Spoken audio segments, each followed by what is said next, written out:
नमस्कार दोस्तों, स्वागत है आपका एक बार फिर से। आज की ये कहानी जो मैं आपको सुनाने जा रहा हूं, यह कहानी बहुत ही ज्ञानवर्धक कहानी है। जो लोग इस कहानी को पूरे मन से और दिल से सुनते हैं, उसके घर में कभी भी कोई क्लेश उत्पन्न नहीं होगा। उसके घर में हमेशा सुख और शांति बनी रहेगी। उसके घर में माता लक्ष्मी का सदा आगमन रहेगा। तो सब्सक्राइब कर लीजिए हमारे इस चैनल को, ताकि नए आए वीडियो की नोटिफिकेशन सबसे पहले आप तक पहुंचेगी।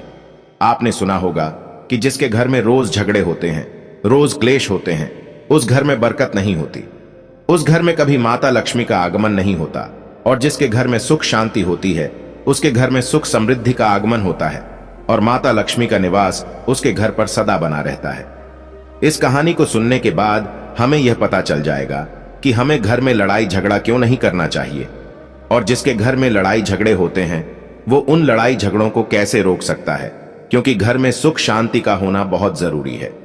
क्योंकि जहां सुख शांति होती है वही माता लक्ष्मी निवास करती है। जहां क्लेश उत्पन्न होते हैं, लड़ाई झगड़े उत्पन्न होते हैं, वहां माता लक्ष्मी का वास नहीं होता, वहां दुख और दारिद्र्य का निवास होता है।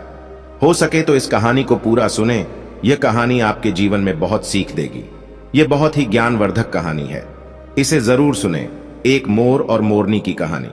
इससे पहले कि आप हमारी कहानी में खो जाए, चैनल को सब्सक्राइब करना ना भूलें। चलिए कहानी शुरू करते हैं। एक जंगल में एक मोर और मोरनी रहते थे। मोर और मोरनी बहुत हंसी खुशी जंगल में रहते थे। एक दिन मोरनी मोर से कहती है, पिया जी, हमें यहां से चलना चाहिए। हमें वहां चलना चाहिए जहां हमारे समाज के लोग रहते हैं। काफी सारे मोर मोरनी रहते हैं, हमें वहां चलना चाहिए। मोर मोरनी से कहता है, प्रिय, अगर हम वहां चलेंगे तो रोज लड़ाई झगड़े होंगे। हम दोनों यहां जंगल में कितना सुकून से रहते हैं, वहां जाने की क्या जरूरत है। लेकिन मोरनी जिद करने लगती है तो मोर भी मान जाता है। मोरनी की जिद करने पर वो दोनों उड़कर एक नगर में आ जाते। उस नगर का राजा पशु पक्षियों की भाषा को अच्छी तरह से समझता था। उस राजा ने कराव शास्त्र की पढ़ाई की थी। कराव शास्त्र का मतलब यही होता है कि पशु पक्षियों की भाषा को समझ पाना। वह राजा सभी प्रकार के पशु पक्षियों की आज को समझ पाता था। हर जीव जंतु की आवाज को वह बखूबी समझता था कि वह क्या कह रहा है। दोनों मोर और मोरनी उसी नगर में आ जाते हैं। एक दिन की बात है, राजा अपनी रानी से कहता है कि हे रानी, मुझे बहुत तगड़ी भूख लगी है, आप मुझे भोजन खिला दीजिए। राजा की रानी 36 प्रकार के भोजन बना करके एक हाथ में पानी का लोटा और दूसरे हाथ में खाने की थाली लेकर राजा के पास पहुंचती है। रानी जैसे ही भोजन का थाली राजा के सामने रखती है तो एक चावल का टुकड़ा नीचे गिर जाता है। वहीं पर कुछ चींटियां घूम रही थीं। तभी एक चींटी चावल के टुकड़े लेकर वहां से जाने लगती है। राजा बैठा सब घटना को देख रहा था। उस चींटी के पास में तुरंत ही एक बड़ा चींटा आता है और वह चींटा उस चींटी से कहता है, हे प्रिय, यह चावल का टुकड़ा मुझे दे दीजिए और तुम वापस जाओ और उस राजा की थाली से दूसरा चावल का टुकड़ा लेकर आओ। उनकी बातों को राजा पूरी तरह से सुन रहा था, क्योंकि राजा हर जानवर, पशु और पंछी की भाषा को समझ सकता था।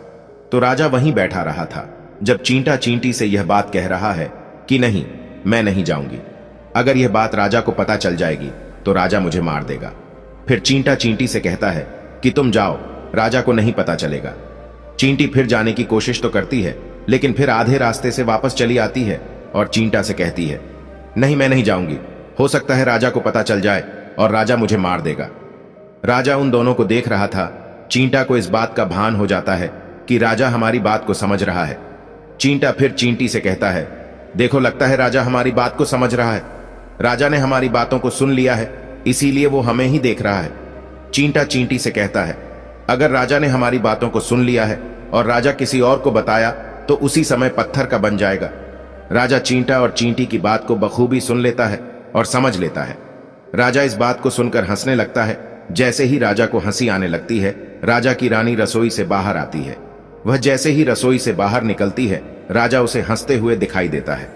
रानी राजा को हंसते हुए देखकर सोचने लगती हैं कि शायद मुझसे कोई गलती हुई है, इसीलिए राजा साहब हंस रहे हैं। रानी राजा के पास आती है और कहती है, हे महाराज, क्या मुझसे कोई पाप हुआ है? क्या मुझसे कोई गलती हुई है कि आप इतनी जोर से हंस रहे हैं?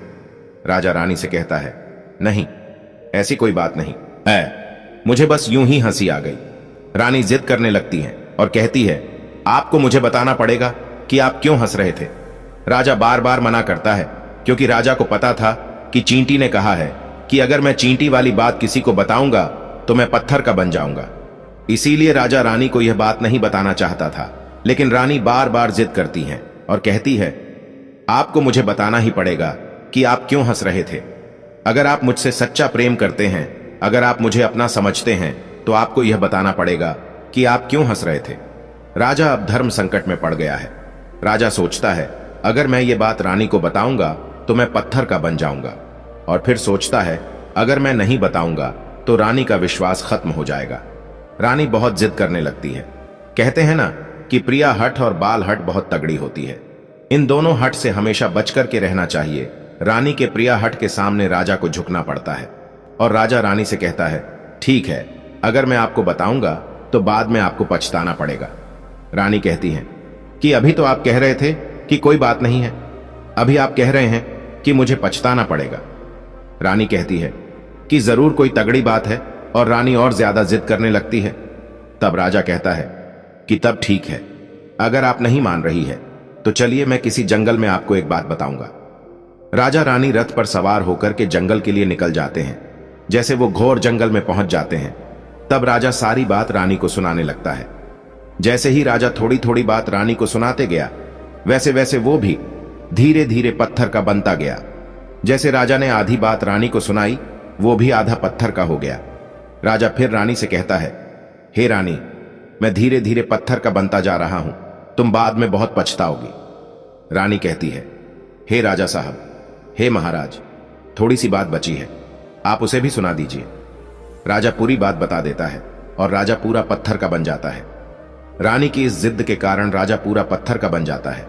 रानी रोने लगती है और रानी उस पत्थर को हिलाने की कोशिश करती है, लेकिन भारी भरकम पत्थर कैसे हिल पाती, क्योंकि राजा बहुत ही भारी था। राजा पत्थर का बन जाता है और उधर रानी सर पटक कर रोती है, छाती पीटती है, विलाप करती है और किसी जीव जंतु से सहायता के लिए गुहार करती है। इन सब कहानी को मोर और मोरनी बखूबी देख रहे थे, अपनी आंखों से देख रहे थे। रानी के विलाप को देखकर मोर मोरनी को दया आ जाती है।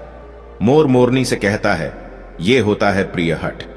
अपनी इसी प्रिय हट की वजह से हम उस जंगल में कितना खुशी खुशी रहे थे और यहां चले आए। मोरनी मोर से कहती हैं कि प्रिय, ये रानी बहुत दुखी हो रही है, हमें इसकी सहायता जरूर करनी चाहिए। यह इतना विलाप कर रही है, इसकी ज्यादा तो सहायता हम नहीं कर सकते, लेकिन कम से कम इसको धीरज तो दे ही सकते हैं, यानी उसको विश्वास तो हम दिला ही सकते हैं। यही सोचकर मोर और मोरनी उस रानी के पास जाते हैं और जाकर के रानी से कहते हैं कि रानी साहिबा, जो हुआ वो तो गलत हुआ, लेकिन आप जरा धीरज रखिए, अपने आप को थोड़ा संभालिए, आपके पीछे पूरा राज्य है। राजा तो पत्थर का हो चुका है, अब आपको आपके राज्य का कारोबार आपको ही संभालना है। रानी मोर मोरनी की बात सुनने के बाद कहती है, भाई मोर मोरनी, मैं अपने आप को कैसे संभालूं, क्योंकि अब तो मेरा संसार ही उजड़ गया, क्योंकि मेरा पति परमेश्वर पत्थर का बन चुका है, और मैं क्या करूं। रानी की यह बात सुनते ही उधर मोरनी के मुख से यह निकल जाता है, राजा पत्थर के कैसे हो गए? राजा तो इंसान थे, अच्छे भले थे, लेकिन ये पत्थर के कैसे हो गए? रानी वही बात बताने लगती है जो राजा ने चींटी वाली बात रानी को बताई थी। रानी वही बात मोर और मोरनी को बताने लगती है, और रानी भी धीरे धीरे करके पत्थर की बन जाती है। और जब रानी पत्थर की हो जाती है और राजा तो पत्थर का हो ही चुका था, जब दोनों पत्थर के हो जाते हैं, उधर मोर मोरनी को चिंता सताने लगती है। उधर मोर और मोरनी बहुत दुखी हो जाते हैं। मोर मोरनी को यह चिंता सताने लगती है कि यह विपत्ति हमारे ऊपर भी आ सकती है, क्योंकि राजा भी उसी चींटी वाली बात से पत्थर का हो चुका है और रानी भी उसी चींटी वाली बात से पत्थर की हो चुकी है। मोर मोरनी से कहता है, हम पर भी खतरा मंडरा रहा है, क्योंकि तुम स्त्रियों से कोई भी बात छिपती नहीं है। मोरनी मोर से कहती है, पिया जी, यहां से हम दूर चले क्या? मोर मोरनी से कहता है, हे बेवकूफ, दूर जाने से क्या फायदा है? यह संकट तो धरती के किसी भी कोने में हमारा पीछा नहीं छोड़ेगा। यह खतरा तो हमेशा हमारे ऊपर मंडराते रहेगा। अगर जाने अनजाने में यह हमारी मुख से निकल गई तो हम भी पत्थर का बन जाएंगे। इसी बात को लेकर मां र और मोरनी बहुत दुखी हो जाते हैं, बहुत चिंतित हो जाते हैं। रात दिन उनको यह दुख खाया जाता है। यह सोचकर वे ना भोजन करते हैं और ना चैन से सोते। बस रात दिन उनको यही दुख सताती है, यही टेंशन रहती है कि यह बात उनके मुख से निकल ना जाए। यदि हमारे मुख से यह बात भूल कर भी निकल गई तो दोनों पति पत्नी पत्थर के बन जाएंगे। यही सोचकर मोर ने दिमाग लगाया कि यदि मैं सारी चींटियों को खत्म कर दूं तो यह सब खत्म हो सकता है, क्योंकि यह करा धरा तो चींटियों का है। मोर मोरनी से कहता है, प्रिय, अगर हम सृष्टि से सारी चींटियों को खत्म कर दें तो चींटियों का संकट समाप्त हो जाएगा। और मोर मोरनी इस बात से राजी हो जाते हैं और सभी चींटियों को मारकर खाना शुरू कर देते हैं। मोर और मोरनी का इतना आतंक हो गया था कि सभी चींटियां डर के मारे और बिल खोद करके धरती के अंदर जाकर छिप गई। मोर और मोरनी ऐसी निगरानी रखते हैं कि उन्हें जहां भी चींटी दिखती है तुरंत दबोच लेते हैं। कोई भी चींटी मोर और मोरनी के इस आतंक के वजह से बाहर ही नहीं आती थी। सभी चींटियों ने जमीन के अंदर अपना बिल बना दिया और जमीन के अंदर ही जाकर बैठ जाती। काफी समय बीतने के बाद चींटियों को भूख सताने लगी, क्योंकि भोजन तो बिल में मिलता नहीं, भोजन तो बाहर मिलता है। जैसे ही भोजन लेने के लिए चींटी बाहर आती, मोर उसे दबोच लेता है और उसे जान से मार देता। एक चींटी और एक चींटा बिल के अंदर भोजन के लिए तड़पते हुए श्री हरि विष्णु का जोरदार भजन करने लगे। भक्ति करते करते उन्हें यह भी मालूम नहीं था कि वह कहां है कहां नहीं है। वे घोर तपस्या में लीन हो गए। अंत में जाकर श्री हरि विष्णु उन्हें दर्शन देते हैं और भगवान विष्णु कहते हैं, चींटी, चिंटा, जो तुम्हें मांगना है मांग सकते हो, हम तुम्हारी भक्ति से प्रसन्न हैं। क्योंकि चिंटा और चींटी ने निरंतर भक्ति की थी, ना ही कोई जल ग्रहण किया ना ही अन्न। इसलिए भगवान विष्णु बहुत जल्दी प्रसन्न हो गए और आकर कहने लगे, जो तुम्हें मांगना है मांग सकते हो, हम तुम्हारी भक्ति से बहुत प्रसन्न हैं। उधर चिंटा और चींटी ना जाने कितने दिनों से भूखे और प्यासे थे। दोनों एक ही बात कहते हैं, हे प्रभु, अगर आप हमें वर देना चाहते हैं तो हमारे पेट में गांठ लगा दीजिए।